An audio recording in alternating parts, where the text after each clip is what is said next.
Bismillahirrahmanirrahim. Assalamualaikum warahmatullahi wabarakatuh.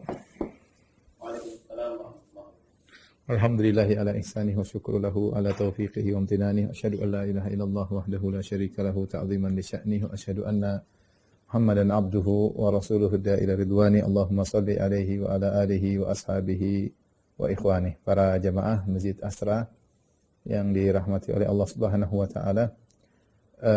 Kita melanjutkan bahasan kita sesi terakhir dari kisah Sa'ad bin Abi Waqqas.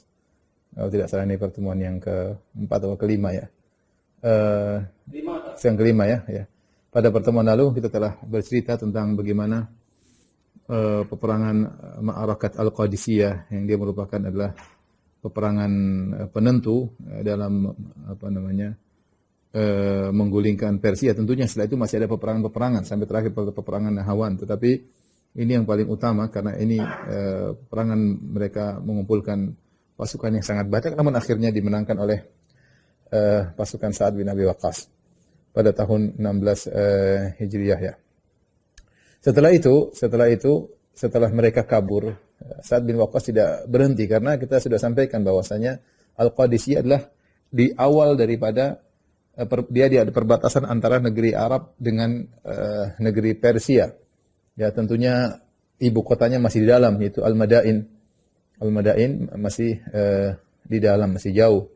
Maka setelah mereka kabur, Sa'ad bin Waqqas kemudian melanjutkan perjalanan menuju ke Al-Madain. Disitulah tempat Yazdajir, sang raja Persia, bermarkas di situ. Maka berangkatlah Sa'ad bin Waqqas dengan pasukannya.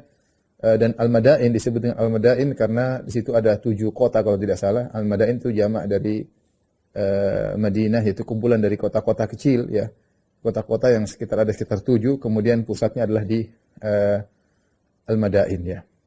Maka berangkatlah Sa'ad bin Waqqas dengan pasukannya. Terjadi peperangan-peperangan ya, peperangan kecil sembari Sa'ad bin Waqqas terus lanjut menuju ke Qasr Al-Madain.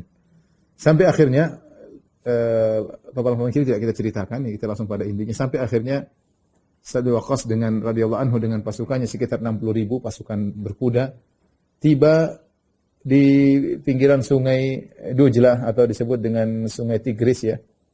Yang sungai yang sangat lebar dan juga memiliki volume air yang sangat besar ya. Ketika itu qadarullah mereka tiba di musim dingin. Tatkala itu baru masuk musim dingin dan saatnya debit air atau volume air yang ada di sungai Tigris lagi puncak-puncaknya, lagi agak banjir ya. Karena air-air pada berkumpul di situ ya, sehingga sulit untuk dilewati. Padahal Qasr Al-Madain sudah kelihatan dari pinggiran sungai ya. Mereka ingin lewat tidak bisa, seluruh kapal-kapal ditarik oleh Persia dan dikumpulkan di dekat markas mereka, sehingga tidak ada prasarana untuk menyeberang sungai tersebut. Dan ini menjadikan Sa'ad bin Waqqas tidak bisa melanjutkan perjalanan. Ya, sementara Yazdajir mulai mengumpulkan hartanya untuk berpindah ke tempat yang lain. Ya. Akhirnya Sa'ad bin Waqqas berhari-hari nunggu di situ, di pinggir sungai. Menantikan sungai surut, masih tunggu 2 bulan, 3 bulan lagi. Dan ini perkara yang sulit. Sampai kemudian ada orang yang datang kepada mereka berkata, ngapain kalian di sini? Kalian nunggu di sini, sementara Yazdajir sudah bawa hartanya sedikit demi sedikit untuk berpindah ke tempat yang lain. Ini membuat Sa'ad bin Abi Waqqas menjadi berpikir ya, kalau Yazdajir membawa hartanya ke tempat lain, maka dia akan siapkan pasukan lagi untuk menyerang kaum muslimin di peperangan-peperangan berikutnya. Maka harus dihentikan, jangan sampai dia bawa harta yang begitu banyak dari qasarnya, dari istananya, dibawa pergi. Maka harus segera diserang. Tapi kondisi tidak memungkinkan. Sungai lagi meluap, air lagi tinggi. Ya. Menunggu air surut, tunggu 2 bulan, 3 bulan. Sa'ad bingung ya, Sa'ad bin Abi Waqqas bingung. Apa harus dia lakukan? Nunggu di situ ya, lama. Akhirnya disebut dalam sejarah Sa'ad bin Waqqas bermimpi. Dalam mimpi dia melihat kuda-kuda pasukan kaum muslimin melewati sungai tersebut ya, kuda-kuda kaum muslimin melewati sungai tersebut dalam mimpinya. Maka ketika dia keesokan harinya, maka dia mengambil keputusan yang berat bahwasanya kuda-kuda harus lewat meskipun sungai lagi meluap, dan ini sulit ya, sangat sulit ya. Artinya tenggelam bersama kuda-kuda. Ya, tetapi saat bertawakal kepada Allah Subhanahu wa taala ya, dan dia meyakinkan pasukannya bahwasanya kita sekarang tujuan kita berjihad jalan Allah Subhanahu wa taala, maka Allah akan berikan jalan kepada kita. Akhirnya setelah seluruh pasukan mantap dengan penuh ketakwaan tawakal kepada Allah Subhanahu wa taala, maka akhirnya mereka pun menerjang sungai ya, menerjang sungai, dimulai dari berkelompok-kelompok. Ternyata mereka bisa melewati sungai tersebut seakan-akan kudanya mengapung dan berjalan menuju ke istana Al-Madain, istananya Raja Persia yaitu Yazdajir. Ini adalah salah satu karamah yang disebut oleh para ulama, karamahnya para sahabat ya. Disebutkan juga oleh Ibnu Taimiyah rahimahullah dalam Al-Furqan baina auliya'illah wa awliya syaitan, pembeda antara wali-wali Allah wali syaitan. Di antaranya karamah ini para sahabat, puluhan ribu pasukan melewati sungai yang lagi meluap tapi kudanya bisa berjalan sampai ke sana. Ya bukan berarti sungainya menjadi es, enggak. Tetap berjalan tapi mengapung dan bisa berjalan seakan-akan di bawahnya ada yang bisa dipijaki. Ini di antara karamah yang dialami para sahabat karena tawakal mereka kepada Allah Subhanahu wa taala ya. Mereka berdoa subhanalladzi sakhkhara lana hadza wa ma kunna lahu muqrinin wa inna ila rabbina lamunqalibun ya. Maksud Allah yang telah memudahkan ini bagi kami, yang kemudian mereka masuk dan mereka berjalan dan ternyata bisa. Ternyata bisa ya. Berjalan ribuan ya, puluhan ribu pasukan menuju ke istana Kisra atau istana Yazdajir. Mereka ketika melihat dari kejauhan ya, sementara mereka lagi ngumpulin harta untuk kabur, mereka merasa kaum muslimin tidak bakalan bisa datang. Ya, mereka mustahil kaum muslimin bisa menerjang sungai yang lagi meluap ya, mustahil. Tapi ketika melihat kuda-kuda tersebut berjalan, mereka akhirnya ketakutan. Mereka mengatakan kita tidak sedang berperang melawan manusia, kita sedang berperang melawan jin, pakai bahasa Persia mereka ya. Akhirnya mereka pada kabur ya. Pada kabur. Akhirnya Sa'd bin Waqqas berhasil menyeberang dan akhirnya menguasai Qasr Al-Madain yang terkenal, yang Nabi SAW pernah bercerita tentang Qasr Al-Abyad ini, tentang istana putih ini. Kapan Nabi SAW bercerita tentang Qasr Al-Abyad? Ketika di Perang Khandaq. Rasulullah SAW ketika Perang Khandaq, kapan? Tahun 5 Hijriah. Ketika Rasulullah SAW sedang menggali parit. Ketika itu para sahabat sekitar mungkin 1.500-2.000 orang. Kemudian akan datang 10.000 pasukan ingin mengepung kota Madinah. Maka Rasulullah SAW harus menggali parit dalam waktu yang singkat. Karena perjalanan mereka paling 10 hari, 2 minggu sampai kota Madinah. Sehingga Rasulullah bagi tugas kepada para sahabat. Harus gali khandak yang panjang dan lebar berkilo-kilo dengan dalam 4 meter, dengan lebar 4 meter. Agar kuda tidak bisa menerjang khandak tersebut. Sehingga mereka menggali dan mereka dalam kondisi lapar. Sehingga sampai 3 hari mereka tidak makan, bahkan mereka makan sesuatu yang sudah tengi ya. Disebutnya dalam hadis-hadis ya, intinya bagaimana kesulitannya para sahabat. Musim dingin lagi, tanpa budak, mereka kerja sendiri ya, menggali parit.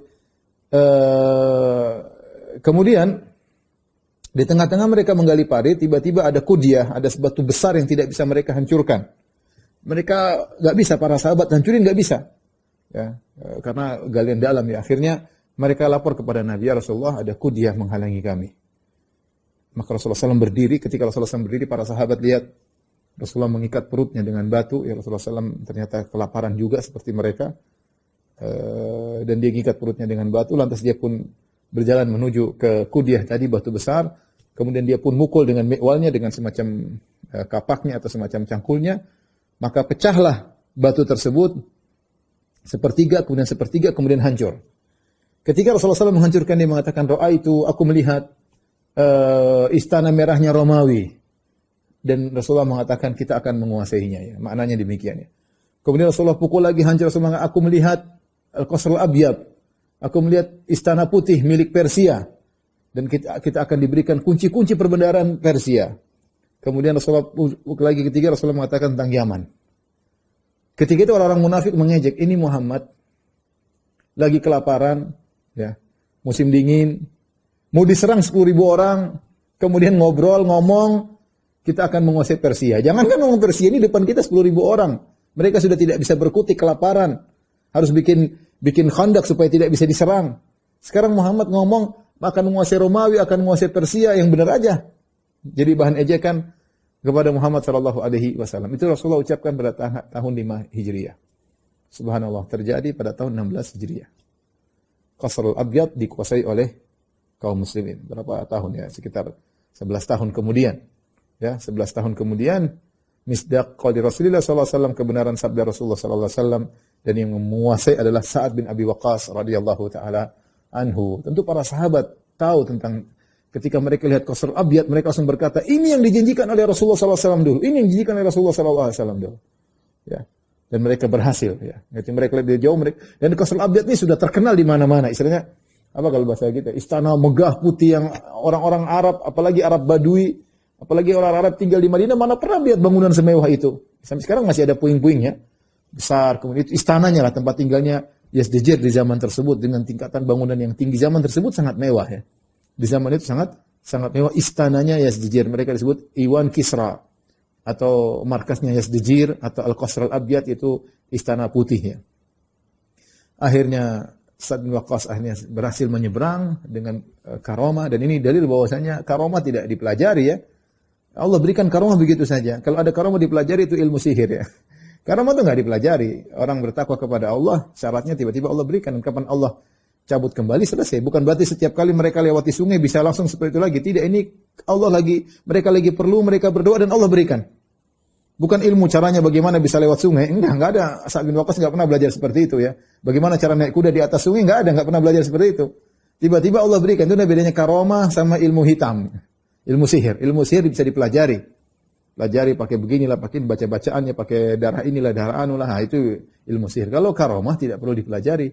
Tiba-tiba Allah kasih karomah, dan banyak orang mengalami hal tersebut sebagai bentuk pemuliaan Allah kepada wali-wali Allah, kepada orang-orang yang Allah ingin tolong. Di antaranya sahabat, ketika berhasil melewati sungai tersebut, mereka mendapatkan karomah dari Allah Subhanahu wa taala. Yazdijir kabur. Akhirnya Qasrul Abyad dikuasai oleh kaum muslimin, setelah itu kemudian dijadikanlah Qasrul Abyad sebagai pusat pemerintahan atau pusat markasnya kaum muslimin di situ, di Al-Madain. Sementara Sa'ad bin Waqqas masih mengumpulkan pasukan karena perang belum selesai, masih banyak kota yang harus mereka perangi. Dan Persia belum selesai, masih banyak ratusan ribu pasukan mereka yang masih akan berperang kedua kali, ketiga kali, keempat kali, masih banyak perjuangannya. Akhirnya Sa'ad bin Abi Waqqas terus membuat semua pasukan kaum muslimin dikumpulkan di situ, mulailah mereka melakukan perang kecil-kecilan, menaklukkan kota-kota berikutnya. Kota banyak sekali. Karena Persia, Irak secara umum luas banget. Subhanallah, tapi mereka ternyata tidak cocok tinggal di Madain. Madain itu daerahnya lembab ya. Banyak nyamuk, kemudian mungkin lalat apa segala ya. Karena di sekitar sungai, kemudian hijau, kemudian lembab. Sementara para sahabat biasanya di padang pasir. Pasti nggak cocok tinggal di daerah seperti itu. Sehingga mereka banyak yang sakit-sakitan. Akhirnya sebagian anak buah Sa'ad bin Abi Waqqas membawa ghanimah, bawa pergi ke Umar. Umar kan khalifah ketika itu di kota Madinah. Maka mereka bawa dari Irak, mereka bawa ke kota Madinah. Ketika Umar melihat sebagian pasukan datang, berubah kondisi mereka, tubuh yang tadinya gagah, kemudian mungkin agak kurus, sakit-sakitan. Umar bilang, kenapa? Akhirnya mereka cerita, kami menempati istana, dapat istana besar, tetapi kondisi tidak memungkinkan ya, karena mereka tidak biasa dengan daerah lembab, ada nyamuknya, apa segalanya ya. Akhirnya Umar bin Khattab menulis surat kepada Sa'ad bin Waqqas, harus cari tempat lain, jangan di situ. Karena ini bisa membahayakan pasukan, kalau berperang mereka tidak punya kekuatan. Akhirnya Sa'ad bin Waqqas mencari tempat dan dia dapat tempat namanya Kufah. Situlah mereka buat kota baru namanya kota Kufah yang menempati pertama kali Sa'ad bin Abi Waqqas radhiyallahu taala anhu, sehingga kekuasaan dipindahkan dari Al-Madain, markas dipindahkan ke Kufah.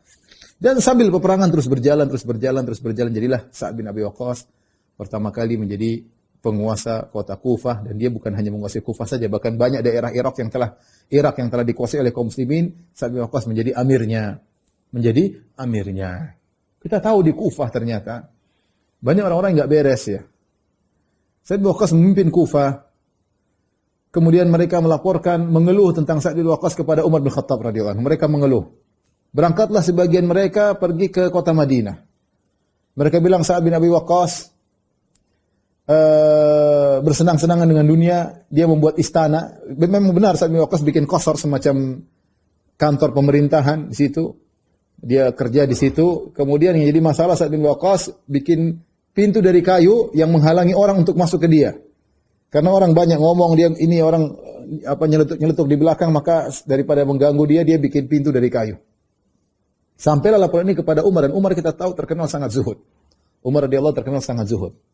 Dan dia mendengar keluhan-keluhan masyarakat tentang wali-wali atau anak buahnya yang memimpin kota-kota, dia dengar, Umar bin Khattab dengar. Mereka laporkan Sa'd bin Waqqas bikin istana qasar, kemudian dia tinggal di situ, kemudian dia bikin pintu dari kayu. Kita tidak bisa masuk menyampaikan keluhan, sehingga sulit bertemu dengan Sa'd bin Waqqas. Umar panggil Muhammad bin Maslamah Al-Ansari, pergi kau ke Sa'd bin Abi Waqqas, sampaikan surat. Sebelum kau sampaikan surat, bakar pintunya. Bakar pintunya. Subhanallah. Muhammad bin Maslamah ini temannya Sa'd bin Abi Waqqas, dan dia tahu siapa Sa'd bin Waqqas, tapi ini perintah dari Amirul Mukminin Umar bin Khattab radhiyallahu anhu. Maka berjalan dia naik kuda dari Madinah menuju Kufah. Sampai sana yang pertama dia lakukan, Muhammad bin Maslamah, dia ambil kayu bakar, kemudian dia bakar pintunya, pintu istananya Sa'd bin Abi Waqqas. Bukan istana, istilahnya tempat agak mewah lah dari biasanya, sebagai pusat pemerintahan. Ya, tentu Sa'd bin Abi Waqqas punya ijtihad tersendiri, bukan untuk bersenang-senang. Maka dibakarlah pintu tersebut, ya. Pada Sa'd bin Abi Waqqas punya tujuan agar dia bisa konsen dalam, karena banyak orang yang ngomong dia harus konsen dalam pemerintahan. Gak gampang, banyak kota yang dia kuasai, ini musuh belum selesai. Harus konsen untuk melawan musuh-musuh dari Persia, bukan musuh yang mudah.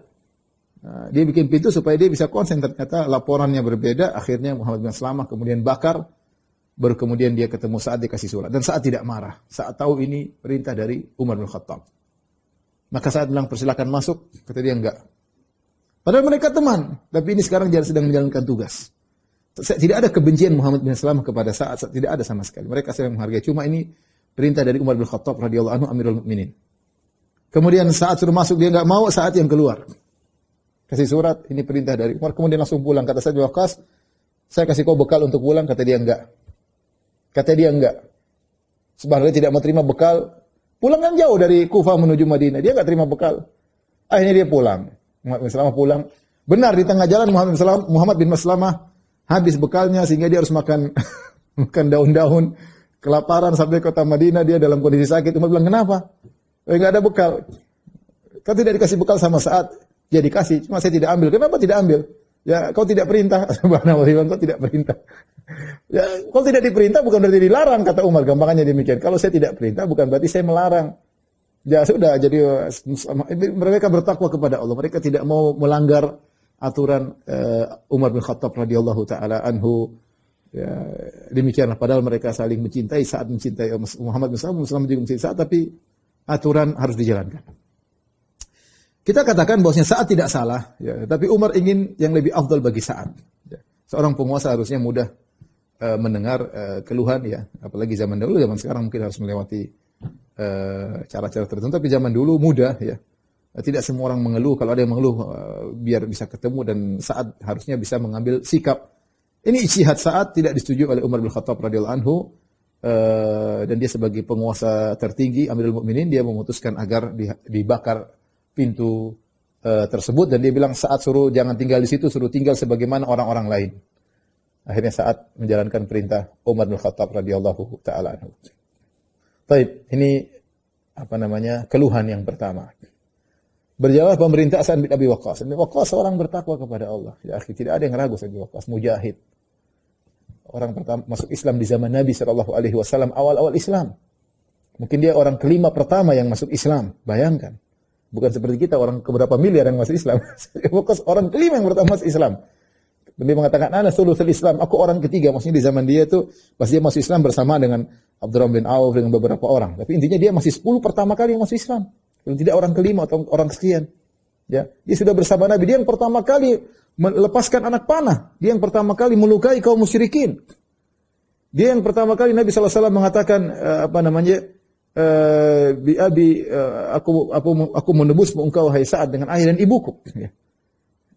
Dia yang pernah didoain oleh Nabi SAW, Allahumma saddid ramyatahu, ya, wa ajib da'watahu. Ya Allah, luruskan panahannya, ya, jangan meleset, kemudian dan kabulkanlah doanya.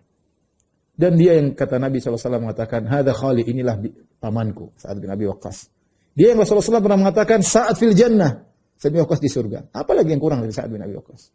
Nggak mungkin kemudian mikirin dunia apa segala, cuma isu. 3 tahun kemudian, ya, Sa'ad bin Waqqas memerintah, kemudian dengan selalu perang sana, perang sini, berjihad, kemudian ada orang mengeluh lagi. Datang ke kota Madinah, beberapa orang mengeluh tentang Sa'ad bin Waqqas. Mereka berkata, innahu la yaksimu bisawiyah. Saat itu kalau bagi pemberian tidak adil. Wala ya'dilu fil qadhiyah, dan dia tidak adil dalam hukum. Wala yaghzu fis sariyah, dan dia tidak berjihad, ya. Dia hanya perintah-perintah saja, ya. Wala yuhsin fis salat, salatnya enggak beres. Salatnya enggak beres. Subhanallah. Gimana bilang Sa'ad bin Waqqas yang bersahabat dengan Nabi 23 tahun. Nabi hidup 23 tahun dari 10 tahun, 13 tahun di Mekah, 10 tahun di Madinah. Berdakwah 23 tahun. Selama 23 tahun Sa'ad menemani radhiyallahu anhu. Pertama kali masuk sama awal Sa'ad bin Abi Waqqas. Haji wada bersama Nabi SAW. Ya. Kemudian dibilang tidak tahu sholat. Umar dengar ini. Umar ya dia bilang ini nggak benar, cuma ya sebagai seorang penguasa. Ya. Kemudian dia bertanya, kalian ngapain aja ya? Orang sekarang lagi sibuk mempersiapkan pasukan karena Nahwan mau diserang oleh Persia. Mereka telah menyiapkan pasukan yang sangat banyak. Seakan-akan mereka ingin balas dendam atas kekalahan mereka yang bertubi-tubi. Kali ini mereka kumpulkan seakan-akan sudah peperangan terakhir. Ya. Kalian masih sibuk ngurusin saat. Tapi kata Umar, saya akan cek. Maka sekali lagi Umar mengirim Muhammad bin Maslamah. Maslamah tukang cek. Benar enggak tuduhan mereka kepada Sa'ad bin Abi Waqqas? Maka berangkatlah Muhammad bin Maslamah sampai ke Kufah, dia ambil tangan Sa'ad. Dia tidak lagi, sekali ini dia terang-terangan kroseknya terang-terangan, tabayunnya terang-terangan. Dia bawa Sa'ad bin Abi Waqqas, dia pergi ke masjid Kufah, masjid di Irak. Bagaimana menurut kalian Sa'ad bin Abi Waqqas di depan mereka? Semua rakyat mengatakan, ma alimna minhu illa khairan. Kami tidak mengetahui dari Sa'ad kecuali kebaikan. Mereka puji. Pergi ke masjid lain lagi. Depan, bagaimana menurut kalian ini Sa'ad ini? Karena mereka tahu ini petugas Umar dan Sa'ad nurut aja dibawa. Sa'ad lebih senior, lebih dijamin surga, Muhammad bin Maslamah petugas aja. Tapi ya, ini tugas dari Umar, mau diapain? Sekali lagi, bagaimana menurut kalian? Setiap masjid didatangi, semuanya mengatakan, ma alimna minhu illa khairan. Kami tidak tahu kecuali kebaikan dari Sa'ad bin Abi Waqqas. Sampailah mereka datang satu masjid, berkumpullah beberapa orang, ada 3 atau 4. Di antaranya seorang bernama Usamah ibn Qatadah. Ya. Muhammad bin Maslamah berkata, bagaimana menurut kalian Sa'ad bin Abi Waqqas? Maka dia berkata, sama seperti tuduhannya kepada Umar. Wallahi, menurut kami, ma yaksimu bisawiyah, dia tidak, kalau bagi tidak rata, pilih kasih. Wala ya'dilu fil qadhiyah, kalau berhukum tidak adil. Wala yaghzu fis sariyah, dan tidak berperang, hanya sekedar perintah-perintah doang. Wala yusinu salat, tidak pintar salat. 4 tuduhan. Subhanallah. Saat dituduh tidak adil dalam membagi pemberian, ghanimah, tidak adil. Dituduh hakim yang zalim, tidak adil dalam berhukum, tidak sama rata ketika membagi, tidak adil dalam menghukum. Kemudian penakut, Sa'ad bin Waqqas dituduh penakut, hanya perintah saja, tidak ikut perang. Yang keempat, tidak tahu salat. Subhanallah. Sa'ad bin Waqqas ketika dibilang demikian, maka dia berdoa, dan kita tahu Sa'ad bin Waqqas doanya dikabulkan. Dia berkata, didengar oleh mereka, Allahumma in qala hadza kadziban wa riya'an wa sum'ah. Ya Allah, ini orang kalau ngomong dia dusta ya Allah. Dan dia riya. Dan dia sum'ah. Ya. Maka fa'atil umrahu wa aritu fil fitan. Panjangkanlah umurnya. Wa a'mi basarahu, butakanlah matanya. Dan biarkan dia terjebak dalam fitnah. Wa kasir iyalahu, banyakkan anaknya sehingga dia sulit mengurusnya. Tapi Sa'ad bin Waqqas dia tidak ingin zalim, dia syaratkan. Bahkan syaratnya Bukan cuma dusta saja. Dia syaratkan 3. Ya Allah, in qala hadza. Ini orang kalau ngomongin tentang saya, dia dusta, dia sum'ah dan dia riya, maka kabulkanlah doaku. Akhirnya Muhammad bin Salamah membawa Sa'ad bin Abi Waqqas dengan orang-orang ini ke depan Umar bin Khattab radhiyallahu taala anhu. Maka disitulah kemudian diperdebatkan di hadapan Umar. Kata Sa'ad, mereka bilang saya tidak bisa sholat. Gimana saya tidak bisa sholat? Saya tidak sholat kecuali seperti sholatnya Nabi Shallallahu Alaihi Wasallam. Saya perpanjang rakaat pertama, rakaat kedua, rakaat ketiga, rakaat keempat saya perpendek. Baik sholat jahriyah maupun sholat sirriyah. Umar berkata, radhiyallahu anhu, demikianlah sholat Nabi Shallallahu Alaihi Wasallam. Ini orang-orang bahlul ini nggak pernah lihat Nabi, mereka nggak tahu gimana cara sholat Nabi. Saat bin Waqqas 23 tahun sama Nabi Sallallahu Alaihi Wasallam, gimana nggak tahu? Maka dia bilang, saya gimana ya Umar? Saya sholat, saya perpanjang rakaat pertama, rakaat kedua, rakaat ketiga, keempat saya perpendek. Kata Umar, demikianlah sholat Nabi Sallallahu Alaihi Wasallam. Ya. Dan benar akhirnya orang ini Usama bin Qatadah ini akhirnya terkena doanya Sa'ad bin Abi Waqqas. Umurnya panjang. Sampai dia buta, sampai turun ini yang nggak bisa ngelihat. Anak-anaknya banyak, hidupnya susah. Miskin. Urusan banyak, tapi dia suka ganggu budak-budak wanita yang lewat, dia ganggu. Ya. Orang tanya, kamu sudah tua kok masih begini? Sudah tua masih goda gadis-gadis.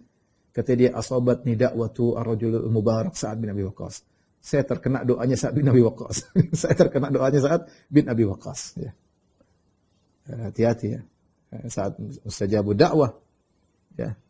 Dalam hadis tadi Rasulullah mengatakan, saddid ramyatahu wa ajib da'watahu. Ya Allah, luruskanlah, tepatkanlah panahnya dan kabulkanlah doanya. Dalam sebagian hadis Rasulullah SAW pernah berkata, Nabi hadis ini dipersilakan oleh para ulama, Rasulullah SAW berkata kepada Sa'ad bin Abi Waqqas, atib mat'amak takun mustajabah dakwah.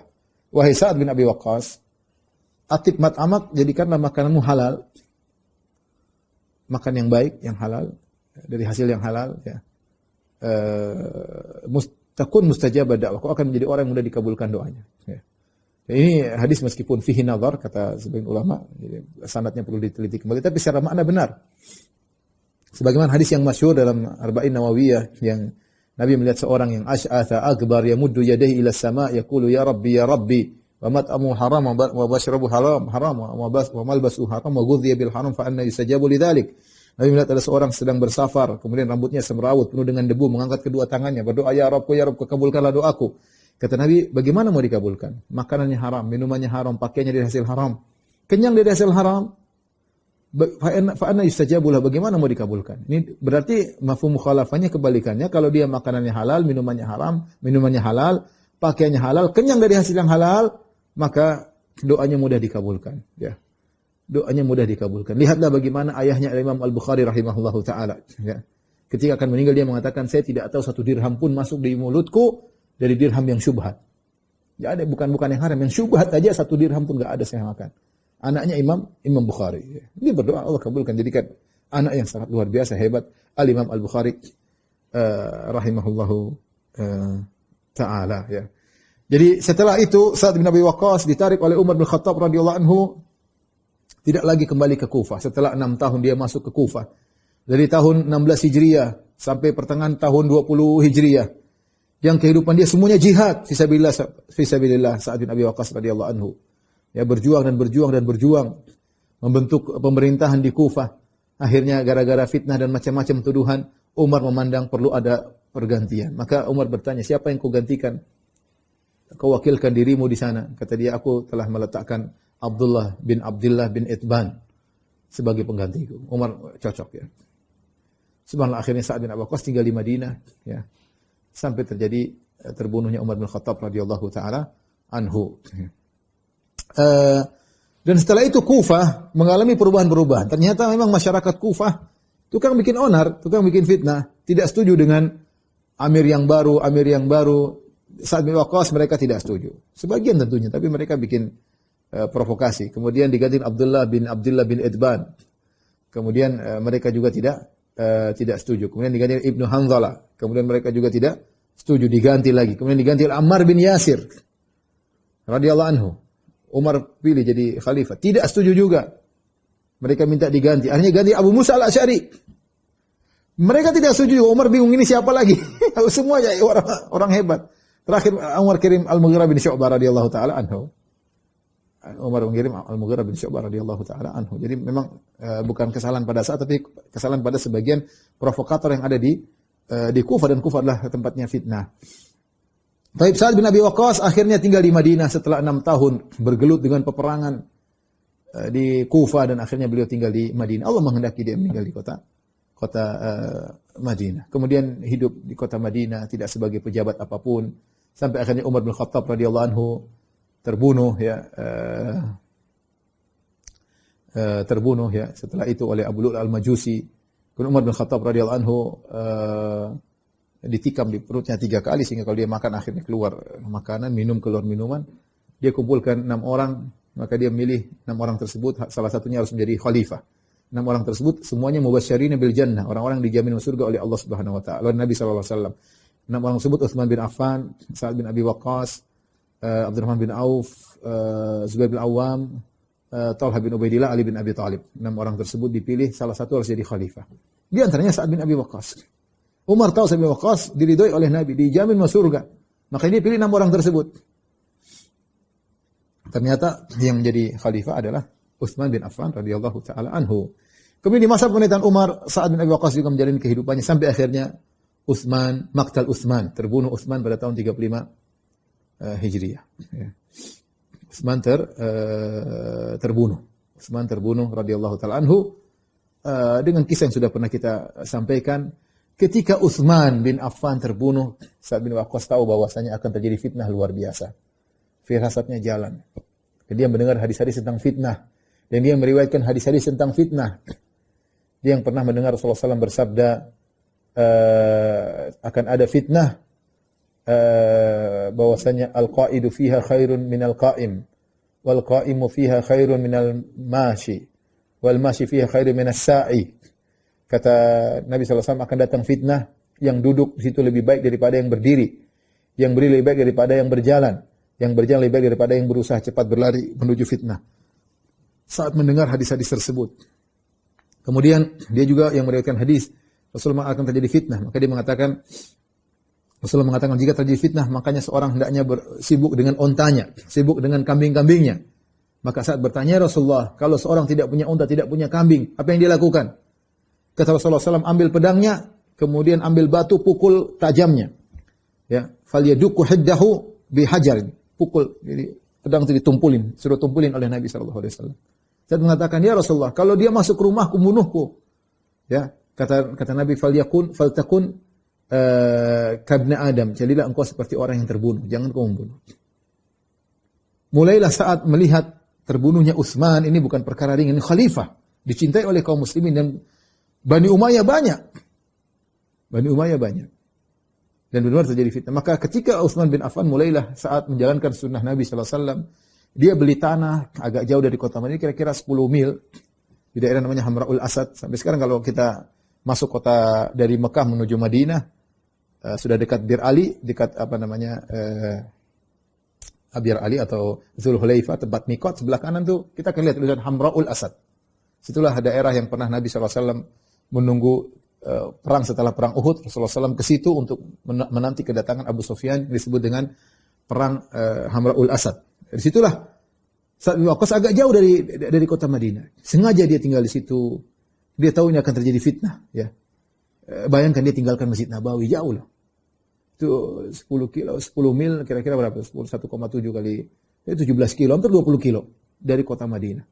Kemudian dia ngurusin kambingnya, ngurusin ontanya. Sudah dia jauh daripada keributan-keributan. Mulailah setelah Utsman radhiyallahu anhu meninggal terjadi fitnah. Khilaf antara Ali bin Abi Thalib dengan Muawiyah. Sampai orang datang kepada Sa'ad bin Waqqas. Sa'ad bin Waqqas, kenapa kok tidak megang khilaf? Artinya kalau Sa'ad bin Waqqas maju, mungkin banyak orang pilih dia. Mungkin banyak orang, udahlah kita pilih khalifah yang baru mungkin. Tapi Sa'ad bin Waqqas tidak mau dia. Dia tidak mau. Karena dia memang orang hebat. Punya pengalaman perang, punya pengalaman sebagai pemimpin. Ya, ketika itu ya hebat dia, tapi dia tidak mau. Dia tidak mau, maka dia menetap ngurusin kambingnya, kemudian ontanya. Sampai akhirnya anaknya datang. Umar bin Sa'ad bin Abi Waqqas. Datang naik kuda, nasihati bapaknya. Kata dia, ayah, Orang-orang sedang berebutan jabatan, kau di sini ngurusin kambing dan onta. Kata dia, uskut ya ibni. Diam kau hai putraku. Sami itu Nabi sallallahu alaihi wasallam, aku mendengar Rasulullah sallallahu alaihi wasallam bersabda tentang seorang mukmin yang baik adalah al-ghani at-taqi al-khafi, ya. Ya, mukmin yang baik adalah seorang yang al-ghani, tidak butuhkan kepada orang lain, at-taqi bertakwa, al-khafi tidak muncul. Tidak muncul, dia lebih baik sendiri, ya. Yang dijalankan wasiat Nabi sallallahu alaihi wasallam tersebut. Kemudian terjadi peperangan antara kubu Muawiyah dan kubu Ali bin Abi Thalib. Maka datang lagi, ya ayahanda, ikut peperangan. Kata Sa'd bin Abi Waqqas, datangkan kepadaku pedang yang bisa membedakan mana kafir mana muslim. Kalau dia bilang itu kafir, saya akan bunuh. Datangkan pedang kepadaku yang bisa melihat kafir dan muslim. Saya akan perang. Kalau tidak, saya enggak mau. Subhanallah, dia tidak mau sampai akhirnya Sa'd bin Abi Waqqas ibadah di situ, menjauhi segala fitnah, dan mayoritas sahabat demikian. Mereka tidak masuk dalam fitnah pertikaian antara Ali bin Abi Thalib dengan Muawiyah radhiyallahu taala anhu, sampai akhirnya terjadi tahkim, ya. Sampai akhirnya Ali bin Abi Thalib dibunuh oleh Abdurrahman bin Muljam, sampai akhirnya Hasan menjadi pengganti Ali bin Abi Thalib, kemudian Hasan memberikan jabatan kepada Muawiyah, dia lengser demi persatuan, dan itu semua Sa'd bin Waqqas tidak ikut-ikutan. Sampai akhirnya beliau pun meninggal radhiyallahu taala anhu, ya. Menjauh dari fitnah, ya, sibuk dengan beribadah kepada Allah Subhanahu wa taala, tidak tertarik sama sekali dengan jabatan-jabatan dan kedudukan-kedudukan, benar-benar menjalankan wasiat Nabi sallallahu alaihi wasallam. Ketika beliau akan meninggal, ya, beliau minta beberapa wasiat. Pertama, beliau ingin dikuburkan dengan di lahat. Sebagaimana Nabi sallallahu alaihi wasallam dikuburkan bukan syak tapi di lahat, ada miring, ya. Kemudian yang berikutnya, dia minta dikafankan dengan baju perangnya yang dia pakai ketika perang Badar. Dia simpan. Waktu dia ikut perang Badar kan hebat Sa'd bin Abi Waqqas. Baju yang dia pakai untuk perang Badar, dan dia tahu keutamaan kemuliaan orang-orang yang berikut dalam perang Badar. Dia simpan bajunya. Perang Badar kapan? Perang Badar tahun 2 Hijriah. Beliau wafat Sa'd bin Abi Waqqas 55 Hijriah. Itu sekitar berapa? 52 tahun yang lalu, ya. 52 tahun yang lalu, ya. Dan bajunya masih ada. Kemudian beliau dikafankan dengan baju tersebut. Beliau ingin bertemu dengan Allah dengan memakai baju yang pernah beliau gunakan dalam perang Badar, ya. Disebut dalam sebagian riwayat putrinya menangis, ya. Maka Sa'd bin Abi Waqqas berkata, "Kenapa engkau menangis, wahai putriku? Sungguhnya aku penghuni surga." Dia bilang gitu. Ya, Nabi bilang, penghuni surga. Dia ingin menenangkan putrinya. Aku penghuni surga. Ya. Dia mengamalkan sabda Nabi SAW, "La yamutanna ahadukum illa wa huwa yusihnu dhanna billah azza wa jalla." Jangan salah seorang meninggal di kalian kecuali dia husnudzan kepada Allah Subhanahu wa taala. Akhirnya Sa'd bin Waqqas meninggal dunia. Ketika beliau meninggal dunia, maka jenazahnya dipukul oleh orang dari tempat tinggal dia di Hamraul Asad ke Masjid Nabawi, 20-an kilo. Pukul jalan kaki. Bagaimana mereka memuliakan Sa'd bin Abi Waqqas. Sampai di Masjid Nabawi, kemudian istri-istri Nabi minta engkau dilewatkan di hujrah mereka agar mereka menyolatkan. Sisi Nabi tahu siapa Sa'd bin Abi Waqqas. Mereka menyolatkan Sa'd bin Abi Waqqas radhiyallahu taala anhu, ya. Kemudian beliau dikuburkan di Baqi. Demikianlah ikhwan dan akhwat yang rahmatillah subhanahu wa taala. Tentu kisah Sa'd bin Waqqas lebih banyak daripada ini. Ini sekedar ru'usul aqlam, yaitu pokok-pokok yang penting yang ingin saya sampaikan. Semoga menjadikan kita semakin cinta kepada para sahabat dan kita bisa meneladani mereka sedikit demi sedikit. Wallahu alam bisawab. Itulah murid-murid Nabi sallallahu alaihi wasallam. Kita heran dengan mereka, tapi tidak usah heran karena guru mereka adalah Rasulullah sallallahu alaihi wasallam. Wallahu taala alam bisawab. Demikian saja kepada ikhwan akhwat peserta kajian dari Masjid Asra dan yang lainnya. Semoga Allah mengampuni dosa-dosa kita. Kita bertemu di kesempatan yang lain lagi. Wabillahi taufiq wal hidayah. Assalamualaikum warahmatullahi wabarakatuh.